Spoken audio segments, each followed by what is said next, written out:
For me, one of the most life-changing things during my Easter pageant experience was a new understanding of the presence of God Himself being here with me right now, wherever I am. I grew up in the church. I knew God was with me in a figurative sense, but I think during my daily life, I still acted like He was far away. I would send up a prayer, hoping He would hear, hoping He would do something. I even thought, well, maybe I could get Him to come visit me if I get into it enough during a worship song. But during Easter pageant, He really opened my eyes to the reality of Christ in me, the hope of glory. And it was in one moment in particular I remember.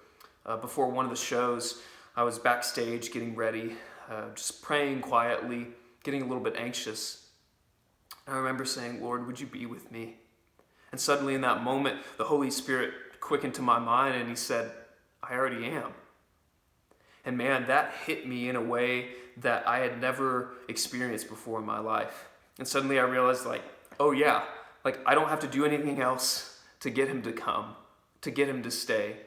Jesus already said, I will not leave you orphans. I will come to you.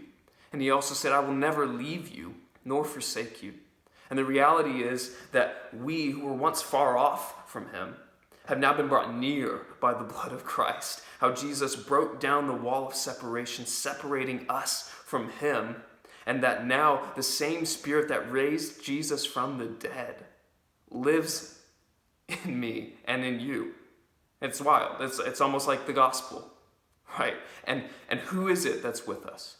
It's a God who sees us, who sees our every thought, our every situation, our every pain, every hurt, who says He knows every day of our life before one even began, who said He also has good plans for us, to prosper us, not to harm us, to give us a hope and a future, and that every situation we face that the devil may mean for harm, He's actually turning for good. And so the reality of Emmanuel, God with us, of a living God being here, not just figuratively, but actually in this room right now with me and with you, wherever you are. That understanding, man, was not only a defining moment in my Easter pageant experience, but truly a defining moment in my entire life.